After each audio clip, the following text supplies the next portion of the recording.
Está entre nosotros el padre Ildefonso Moriones, de la Orden de los Carmelitas Descalzos, Santa Teresa de Jesús, fundadora. Y quiero añadir una cosa. Lo nombré postulador de la causa del venerable Palafox y gracias a Dios y a ese empeño de un buen navarro como es él, se logró la fiesta de la beatificación ya hace ¿cuánto? El año 11. En el año 11. Así que nada, bajo el amparo también de este navarro, el beato Palafox y el beato Álvaro del Portillo, recientemente beatificado, pues ponemos también el empeño de ir por el camino de la santidad.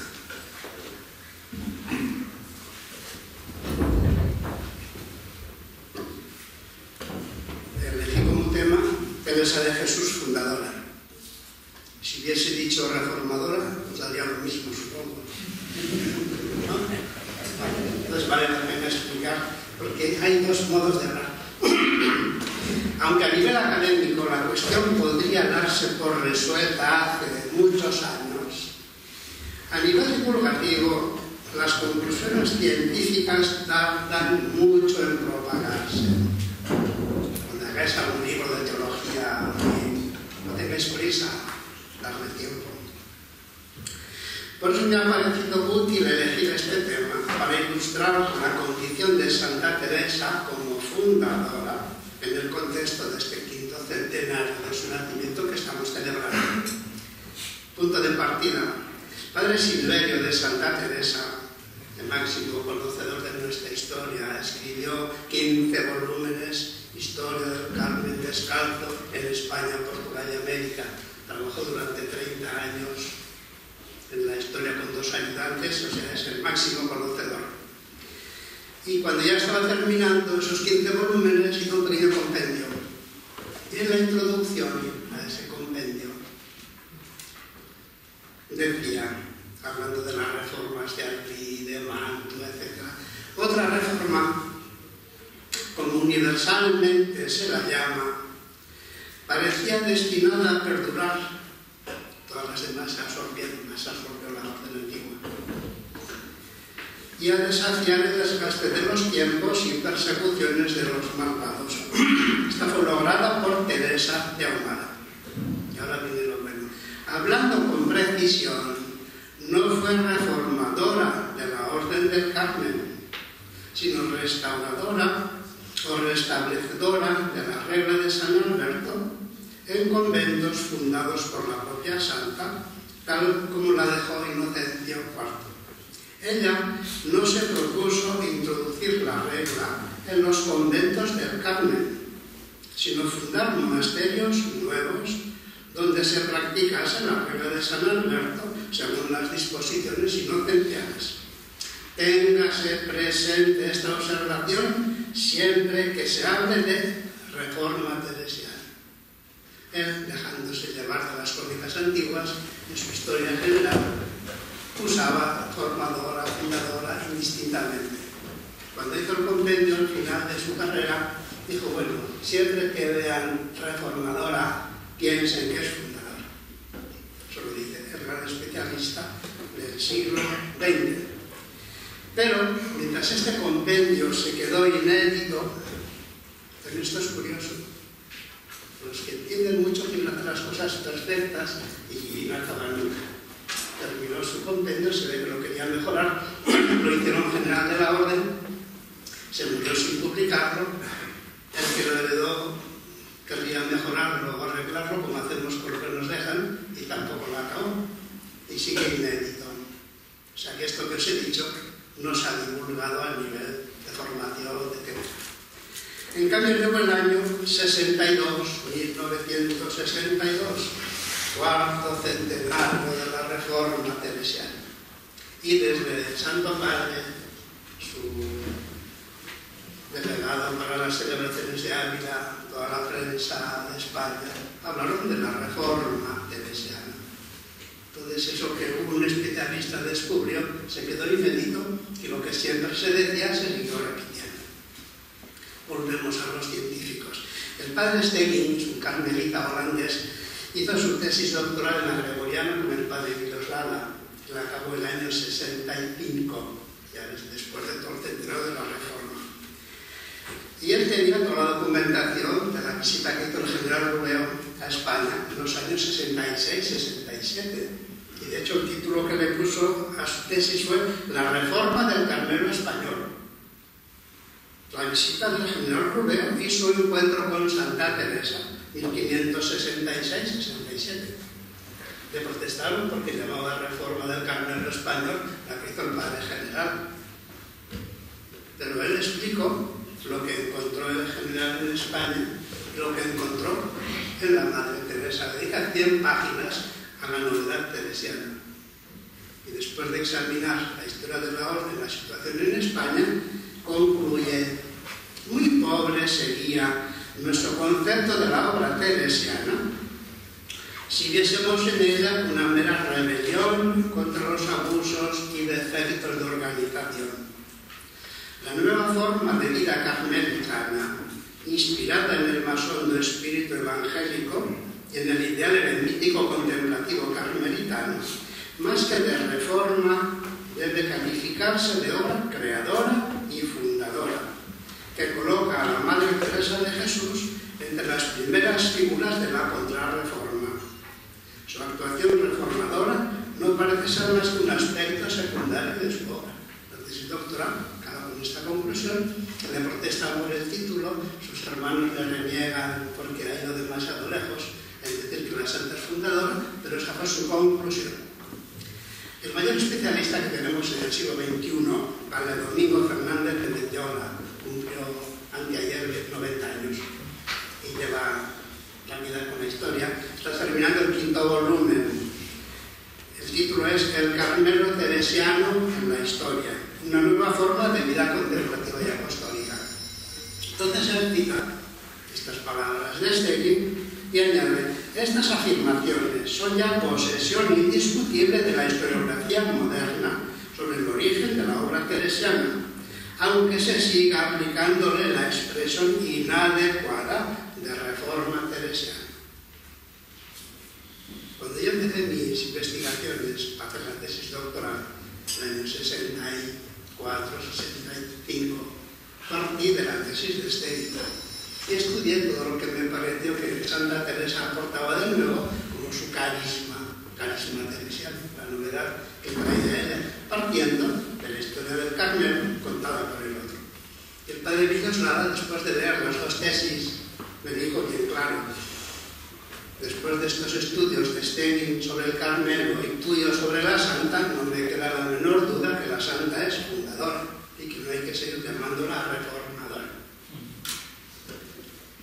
Ahora bien, cuando se trató de aplicar el Perfecte Caritatis en el famoso capítulo especial de la Orden, años 67-68, la mayoría de los capitulares iba por la reforma. En general, que terminaba ya, que celebró el centenario de la reforma teresiana. Estas historias de los investigadores quedaban un poco a la sombra, discutieron. Y en las discusiones se llega a un acuerdo. Entonces hay un párrafo que le llama fundadora al principio y reformadora al final. Y todos contentos. Pero claro, se salió. En la fase siguiente dijeron: hay que quitar de las constituciones todo lo que no sea compartido por todos y que tenga valor permanente. Y eso de reformadora muchos lo niegan. Que se borre. Se levantan suficientes manos y se borra la reformadora. Menos mal. Pero los otros dicen: ¿y por qué se va a quedar lo de fundadora si también nosotros protestamos? Y se borró también lo de reformadora. Y hoy, 2014, las constituciones nuestras no nombran a Santa Teresa como fundadora, ni como reformadora. Nuestros santos padres usan fórmulas genéricas. Es que no es una cosa de palabras, sino que hay un mar de fondo.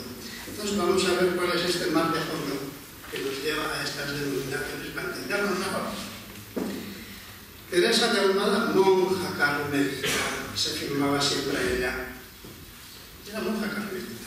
Pero hay que tener en cuenta que las clarisas, benedictinas, dominicas, nacen a la vez sus hermanos.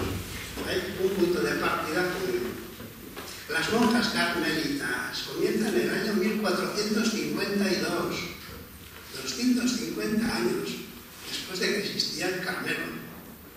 Entonces no es una orden que nace en los orígenes, sino un grupo de personas devotas de la orden que piden ser admitidas. Se les concede una bula pontificia y son monjas, de la mañana a la noche. Entonces el general les da sus constituciones, que las adapten un poco, y lo que no esté claro, mírenlo en las nuestras. Entonces nace una docena de grupos en Florencia, en Italia, en Bélgica, que se van arrimando a la orden del Carmen viviendo como monjas. Pero no tienen un origen del que se han alejado y hay que volver con las reformas. Santa Teresa entra en uno de estos conventos y aprende a ser monja. Ella entra con 20 años y después de 27 años de camino se da cuenta que todo este patrimonio se puede vivir también sin tantas complicaciones. Y de ahí le viene la idea de hacer un conventillo nuevo, donde vivir a su manera. El Carmelo español, en 130 años fundaron 11 conventos. Había 7 en Andalucía, 3 en Castilla y 1 en Cataluña. La Santa fundó 16 en 16 años. O sea que es un fenómeno distinto y nuevo. Entonces la Santa puede ser monja carmelita. No vamos a entrar en detalles porque no tenemos tiempo, se puede leer en otros sitios. Importantes, Stegin, por ejemplo, recoge los detalles que se podían mejorar en la encarnación. Son 180, demasiadas. Mantienen diferencias sociales, tienen todos iguales.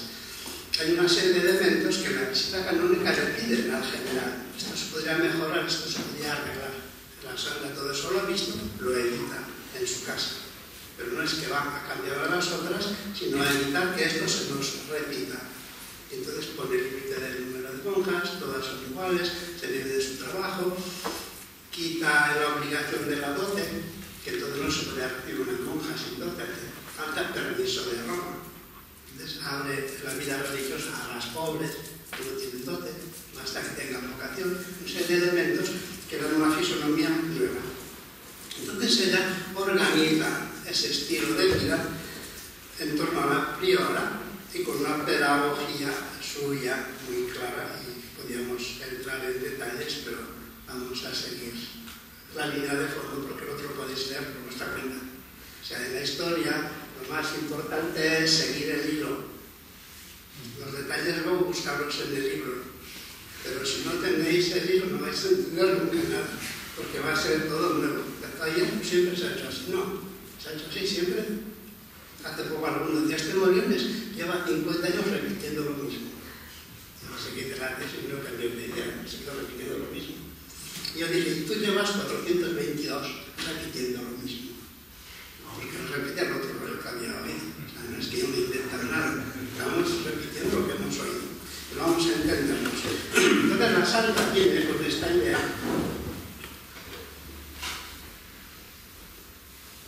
Y sus hijas desde el principio la ven como fundadora. Ya ella misma dice, cada una piense que es fundamento para las que vienen después.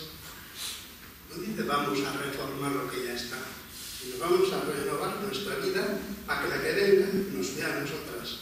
Su famosa frase, oímos hablar de los santos antiguos, pero se nos queda lo que vemos, no lo que oímos. Entonces ella evita recriminar cosas que no funcionan y les dice a las suyas, portaos como queréis, que se porten los que os vean. Va por ahí. Algún obispo le pidió ayuda para arreglar los conventos. En vez de hacerme uno nuevo, arréglame los que ya tengo. Y la Santa le contesta, y digo a vuestra señoría que querría más fundar 4 de monjas que encomendándose queda en 15 días asentada en nuestra manera de vivir, porque las que entran no hacen más que lo que ven a las que están.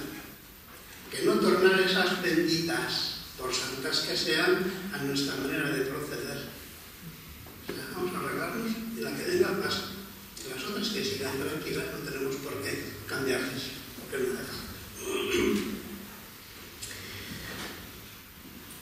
estas casas fundadas por la Santa llevan un aire de novedad y se lo echan en cara. De hecho, en una carta dicen que es orden nueva y invenciones. Pues que lean la regla primitiva y verán que no hacemos nada nuevo. Ya la regla de San Agustín, de San Benito, de San Leandro, de San Isidoro, y veréis que todos los fundadores van a lo esencial. Se pelean por detallitos marginales. La Santa incluso pensó en institucionalizar su obra. Esto no se suele decir en los libros ni se suele dar la importancia que tiene. Porque en una carta a María de San José, ya cuando ella se va haciendo mayor, que vuestra reverencia lo dice también todo, que si mi parecer se hubiera de tomar, después de muerta la eligieran fundadora, y aún en vida muy de buena gana. Porque ella no es que hace un conventito y se queda quieta, sino que va después visitando los conventos ya fundados a ver cómo van.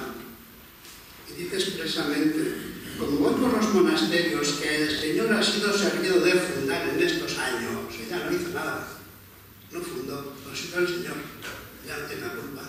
Y siempre se pone entre bastidores, el Señor los fundó, y yo pues voy dando una vuelta a ver qué hacen, y será lo menos que yo pudiere, pues vuestra merced lo quiere, aunque en cosa tan bien ordenada y ya hecha, no tendré yo más que mirar y alabar a nuestro Señor. O sea, va visitando y alaba a nuestro Señor, como San Pablo alaba a los cristianos que van bien.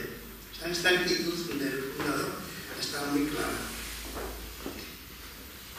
Padre Gracián, que es el primer provincial, heredó esta visión de las monjas. Y dice, de año 83, apenas muerta la Santa, escribe: el morir el día de San Francisco, el 4 de octubre, fundador de la religión, es de notar en quien fue fundadora y devotísima de este santo. Me parece una coincidencia que aquí Dios la quiere presentar como fundadora, quien da a morir en la fiesta de un primero. De los santos que se entienden entre ellos es curiosísimo. A través de los siglos aparece Santa Traba, se le aparece dándole consejos prácticos. Es una cosa muy curiosa. La comunión de los santos se hace en todos los siglos. Pero aquí Gracián es hombre de su tiempo y dice: aunque ha muerto la Santa, es mejor que no haya otra fundadora. Se ha muerto en octubre del 82. Está escribiendo el 83, y había corrido la voz de que la Santa quería una fundadora, esta María de San José, y a él le llegó por lo visto el rumor. Dice, mejor que no haya otra fundadora, porque además que sería una cosa nueva en la Iglesia, durar el dominio de mujeres. Ninguna hay que pueda hacer eso, y a quien las demás con gusto quieran estar sujetas. Eso no lo sabe. El más a gusto estaría con una generala, que con esos provinciales que luego revuelven todo.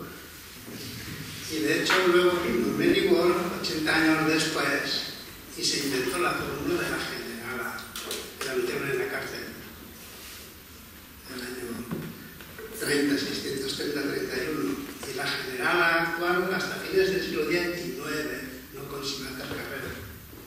O sea, esto venía en el instinto, en la experiencia de estos místicos y la gente realista. Pero la institución iba frenando. Y aquí es muy interesante que la Santa no pelea. Le ofrecieron hacer una escuela de niñas en el 73. Le pareció bien la idea, porque educar bien las niñas es mejorar los hijos de los maridos y así se reforma la República.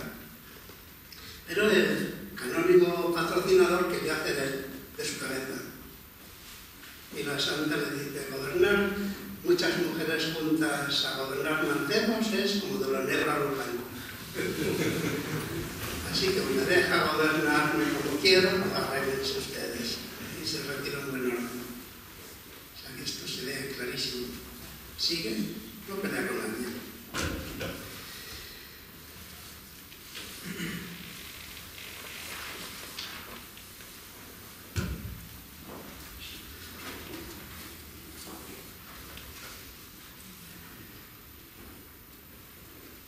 Entonces aquí dos palabras sobre por qué hay diferencia entre el grupo de las monjas y el grupo de los frailes. La santa fundó todos los conventos personalmente. Solo el de Granada mandó a la Madre Ana. Dice, no, donde está Madre Ana no hago falta yo. Pero por carta luego los viernes les avisa. En cambio los frailes se organizaron por su cuenta y es muy fácil de entender porque comienzan en el 68, pero a fines de año, y como residencia, no priorato, no pueden recibir novicios y ninguno se junta a los dos primeros. Y ahí también dice la santa, no encontraba fraile ni seglar que quisiese hacer tal comienzo. Si hubiese habido seglares, se hubiera fundado ya fraile, pero no pudo. Y el 70 por fin comienza el unidad de pastoral. Pero es que el 77 escribe, ya tiene ya más de 200. ¿Qué ha pasado? Que se mezclaron en el ambiente de reformas algunos carmelitas antiguos y algunos jerónimos y algunos ermitaños y vieron que había entusiasmo y a la sombra de Santa Teresa armaron una congregación de descartos reformados muy fuerte. Y dice la misma, en cada casa hacían como les parecía. Harto cansada me tenían a veces. Casi se arrepintió de haber comenzado los frailes porque les salían distintos de las monjas. Es un hecho muy documentado. Entonces el padre Gracián ya escribe una defensa del título de fundadora porque algunos se lo negaban a la santa. Y aquí hay una serie de detalles bien claros, porque ya en el año 88, estamos a 6 años de la muerte de la santa, ya les quieren cambiar las constituciones que hizo la santa. Tiene una clave de lectura muy importante. El general Solet, en 1452, les dice sigan las leyes de la orden. Entonces la orden sigue. La santa comienza ella y hace sus constituciones. Y dice bien claro que no abre el capítulo de nuestras normas, que en esto de monjas puedo tener voto, que yo ya sé por qué lo hago. Entonces consiguió hacer unas leyes a su medida. Pero vienen estos otros y ven que son distintas de las de ellos y les comienzan a querer cambiar. Entonces la Madre Ana recurre al nuncio y pide aprobación. ¿Y por qué quieren conservarlas? Porque la cito con espíritu divino Teresa de Jesús, difunta, primera instituidora y fundadora de nuestra orden.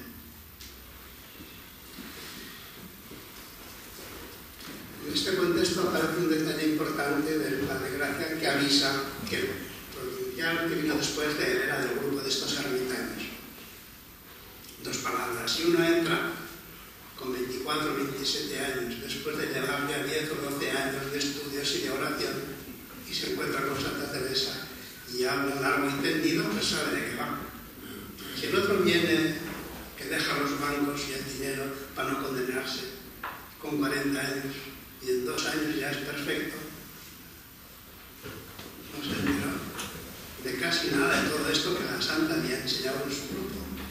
El eterno superior le pareció poco lo que estaban haciendo y dice Gracia, trata de juntarse otra vez y unirse con los calzados para hacer general a su modo, lo que es total destrucción de la congregación de los descalzos. O sea que prácticamente les parecía más importante reformar la orden del Carmen y ser ellos que modernarse. Luego intentó hacerse general de todo con la idea de Felipe II, pero no funcionó. Entonces esto es importante porque cuando ya las monjas se dieron cuenta que les cambiaban las leyes, recurrieron al Papa. Y Sixto V aprobó las constituciones de Santa Teresa. Pero estos que ya habían empezado a cambiarlas, con el de Felipe II, bloquearon la relación pontificia. Entonces hacen un pleito a la Madre Ana, le llamó a juicio al vicario general. O sea que estamos en 1590, una monja llama al Consejo de Castilla contra su superior, fraile, que venían educadas por Santa Teresa a defender sus derechos como hijas de la Iglesia. Entonces, explicándole al Consejo Real los contendientes, dicen la parte de estos frailes que el año 1562 la Madre Teresa de Jesús, que era monja carmelita calzada en el convento de la Encarnación, Movida piamente por Dios, con licencia apostólica, fundó el primer monasterio de monjas descalzas carmelitas en Ávila, sujeto al obispo de ella, en la cual sujeción estuvo algunos años, hasta que, habiendo crecido la religión, se redujo a la obediencia de la orden de los descalzos carmelitas, las monjas. En el año 1568, el padre Fray Antonio de Jesús, que era también fraile carmelita calzado, movido piamente por Dios, con licencia de sus superiores, fundó el primer convento de los frailes descalzos carmelitas en Duero, que después se trasladó a Pastrana, sujeto a los frailes. Entonces ya veis que aquí estos se sienten fundados por un fraile carmelita para reformar la orden del Carmen, y las monjas allá ellas. O sea, eso lo tienen muy claro. Entonces, de esta realidad histórica nacen luego los diversos modos de llamar a la santa. En un principio, la santa es fundadora de las monjas y de los frailes, para los que la conocen. Es fundadora de las monjas solo, para los que no la conocen. Y de hecho, este padre Doria, cuando ya se le acababa el periodo de gobierno, recurrieron a Roma pidiendo al Papa que lo confirmase todavía un poco más, porque este comenzó a reformar dicha orden e introducir en ella la observancia primitiva. Non potendo altramente finir la riforma de lo incominciata, no puede acabar la reforma que ha comenzado, sino le dar un poco más de tiempo. Este se murió cuando iba al capítulo para continuar su trabajo. Y las monjas comentan: estando la mayor angustia que nadie jamás se dio, fue el Señor servido de llevársele en el camino y dar libertad a esta su pequeña reina. O sea que se llegó a unos extremos muy fuertes. ¿Qué ocurre? Que a partir de aquí, en los de casa, llaman fundadora. Los de fuera depende de dónde llega el mensaje. Primera edición de las obras de Teresa de Jesús, fundadora de las descalzas y descalzos carmelitas. La vida de Rivera, publicada en el 90 en Salamanca y publicada enseguida 2 o 3 veces, fundador de las descalzas y descalzos carmelitas. Eso es lo normal para el que conoce el conjunto. En ese contexto que hacen los frailes, se dan cuenta que esto es peligroso y escriben una vida de Santa Teresa, fundadora de la nueva reformación de la orden de los descalzos y descalzas, que no son descalzas y descalzos, no descalzos y descalzas. Y esa edición de Rivera la paran hasta 1863, no se vuelve a editar, y la otra se reparte en todos los conventos. La de Rivera se imprime fuera de España, en España están de la circulación. Entonces, en 2 palabras, en los primeros 30 años conviven las 2 denominaciones. A partir de ahí, unos siguen repitiendo lo que han oído, otros lo que aprenden en las historias y las crónicas. De hecho, hay unas cuantas cartas del padre Gracián de este periodo en que dice, en el año 600, que la Madre Teresa de Jesús, tan fundadora es ahora desde el cielo como antes, y espantaríanse si viesen cosas que hay. El año 10, otra carta de hermano, escribieronme de Roma que nuestros descalzos de España no querían que se llamase la Madre Teresa de Jesús, fundadora de los frailes. Estamos preparando la beatificación. Hay que escribir la vida que se va a repartir en San Pedro y en todo el mundo. Y entonces los que estaban detrás de esta corriente, que habían llegado a la santa título de fundadora, se alarman. Y a la que les escribe un amigo: mira, quieren quitar del rótulo lo de fundadora de los frailes. Y quieren hacer fundadora a Fray Juan de la Cruz. Antes no era. Si lo quieren hacer. Y para contra esta persecución he escrito un libro dándole el título de fundadora de frailes y monjas. O sea que esto está muy documentado. Los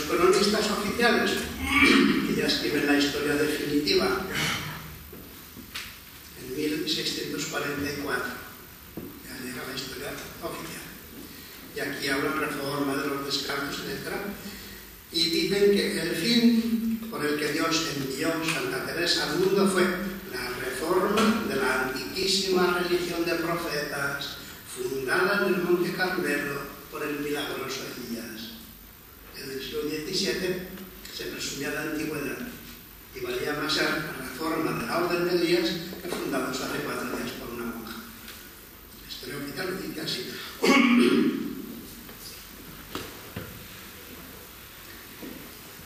Y el cronista mismo dice, hablando del tema, sienten también muchos de dichos escritores, los calzados, que llamemos a nuestra Santa Madre reformadora de la Orden del Carmen. O sea, se quejan los calzados. Lo uno, porque con esto se da a entender que estaba relajada. Lo otro, porque ella no reformó a los observantes, sino hizo congregación aparte de descalzos. Y por tanto de ellos podrá ser llamada reformadora, no absolutamente de toda la Orden del Carmen. 1644. Aquí tenemos a nuestro beato Palafox, que era de la época, compró los volúmenes de esta historia del 44-55 y leía todo lo que había de la Orden. Publicó, escribió los comentarios a las cartas de Santa Teresa. Entonces, en la carta a la general, hablándole de la Orden, le dice: yo no digo que el celo, la penitencia, el desasimiento, la austeridad no se lo deban a su celosísimo y santísimo Padre Elías. Resumen de hijos de Elías, todo eso lo reciben de San Elías. Pero todo lo que es caridad, la suavidad, el agrado, el ser tan amado de todos, se lo deben sin duda a su madre Santa Teresa. Ella es quien les hizo herederos de su agrado, imitadores de su dulzura e hijos de su caridad. O sea, aquí está dando la figura del teresiano y la figura del ermitaño rigorista. Entonces él juega con esta doble visión y le explica al general. Y dice también bien claro que esto se ve más en las monjas que en los frailes. Y explica, claro, que ya estuvieron con ella, estuvieron en sus casas, hablaron más con ella, se les pegó más el espíritu. A los frailes se les pegó menos. O sea que, me hace lo muy claro, decía las cosas como las leía. Hay una última frase de Antonio de los Reyes, es general de la congregación, fue general en 1796-1802. Y a los 80 años, antes de morir, todavía dictó de memoria toda una visión de la historia que quería que pasase a los sucesores.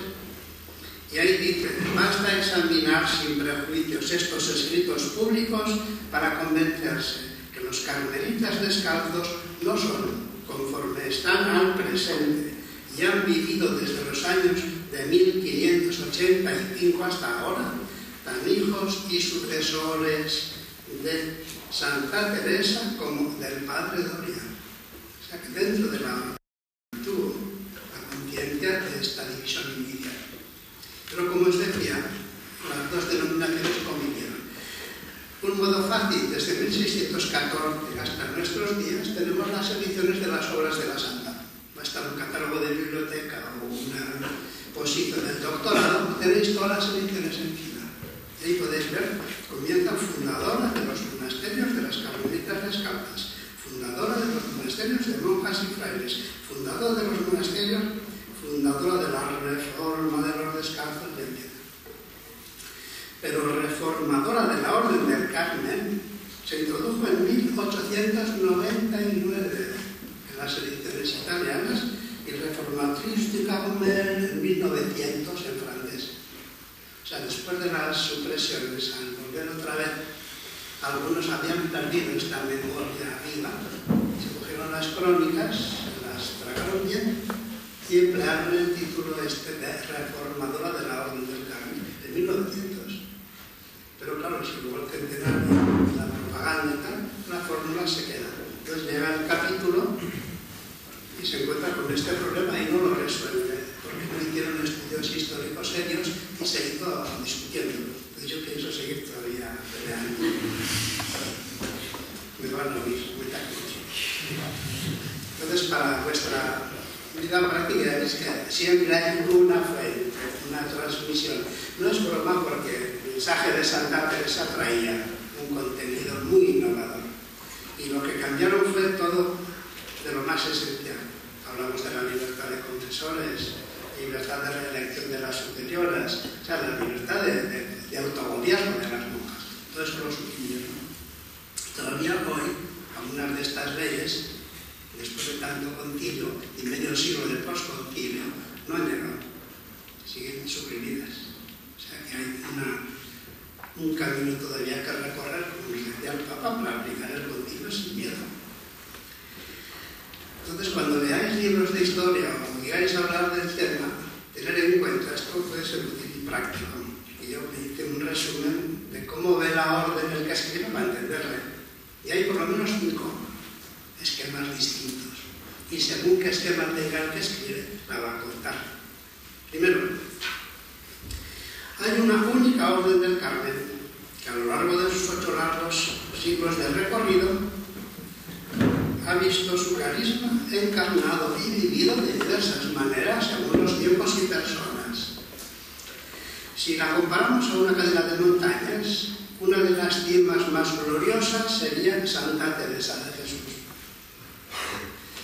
Mirada desde esta perspectiva, la santa no debería ser llamada propiamente ni reformadora, pues no reformó la Orden del Carmen, ni fundadora, ya que no pretendió fundar una orden nueva, sino vivir en toda su radicalidad del carisma carmelitano. Esta visión, que parece un poco tajante, aparece en Saggi, Catenas, Metz, Secondín, todos los autores importantes de los carmelitas de los tiempos del postconcilio van por ahí. Yo escribí el carisma teresiano en el año 72 y lo traducimos a 9 lenguas, pero se reparte entre las monjas. No ha tenido ese eco que tiene una noticia del periódico. Entonces, un ejemplo de cómo escribe en el año 76 el padre Secondino. Y tenemos la explosión de los experimentos por el concilio. No es que con ello se quiera negar el hecho de que en la vida religiosa el experimento se haya hallado en un cierto sentido como en su casa. Ojalá viene lo bueno. En efecto, muchos institutos religiosos nacieron de experimentos, crecidos en un primer momento dentro del viejo grupo y luego por circunstancias históricas separados. Es el caso de muchas observancias que luego se hicieron ramas autónomas. Baste citar un caso por todos, los carmelitas descalzos. O sea que para este señor, un grupo que hizo un experimento, riñó con ellos y se fueron por ahí. Pero no hay carisma teresiano ni orden de la calada. Y este esquema lo repite un condiscípulo mío de la Gregoriana, que hizo la tesis casi a la vez que yo, que se dedicó a la historia de los agustinos recoletos. Y coge este esquema sin darse cuenta. La misma dinámica que había guiado el desarrollo de los carmelitas descalzos, congregación en el 89, orden en el 93, y por aquellos días estaba guiando los trinitarios, congregación en el 14, orden en el 31, y mercedarios, congregación en 1619. El ejemplo de estas comunidades estaba muy presente en el ánimo de los recoletos y les espoleaba a seguir también ellos la independencia necesaria. O sea, que ya ves que hay un esquema que no acaba de enterarse de lo que pasó. Viene el segundo, que es parecido. La Orden del Carmen, por las conocidas circunstancias históricas de los siglos XIV-XV, pasó un periodo de decadencia del que trató de salir por la ayuda de las congregaciones reformadas. Pero dice, ninguna funcionó, la única verdadera reforma la hizo Santa Teresa. Entonces esta visión es la de las crónicas nuestras y la repite Alberto de la Virgen del Carmen en el año 68, en un manual Historia de la Reforma Teresiana.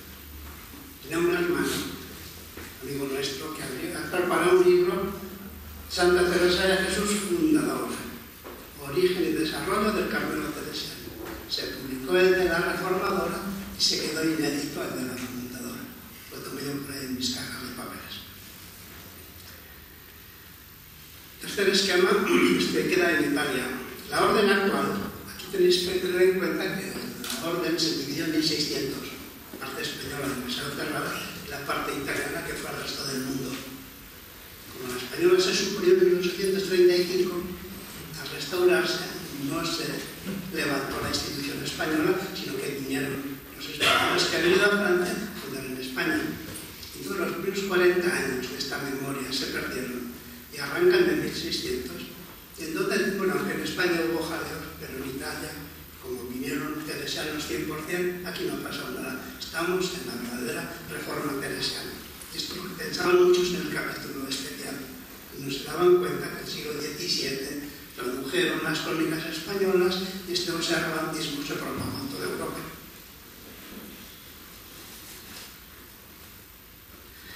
El cuarto esquema es el de los Clavel fundadora clarísimamente. En las fuentes, siguiendo el hilo, no hay ningún problema sin meterse con nadie. La santa vino inspirada por Dios y creó este estilo de vida que queremos seguir y nos va muy bien.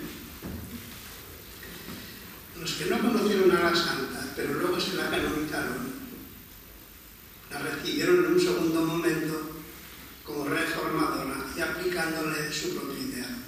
Si reformar es volver a lo antiguo, los antiguos somos nosotros, la santa hizo lo que haríamos nosotros. Entonces, en las discusiones del capítulo se veía este esquema de fondo. Y empezaba con mis cuentos de Santa Teresa, vamos a dónde. Entonces, esta mezcla llega hasta nuestros días. Padre Silverio, en 1904, comenzó a añadir al esquema de las crónicas los elementos teresianos. Y se vio que iba por ahí la cosa.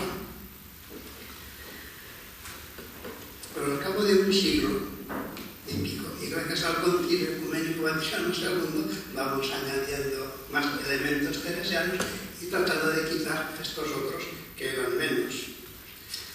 Es de notar que se ha investigado algo en lo de España. Hemos publicado todos los documentos de 1560 a 1600. Está todo publicado, toda la documentación original. En cambio, del italiano no se ha hecho apenas nada. Copiaron los cronistas y se quedaron en 1612. No ha habido una historiografía seria con documentación sólida. Mirando hacia el futuro, que es lo que importa, pero sin olvidar el pasado ya. Pablo VI nos decía mirar atrás para seguir adelante en la justa dirección.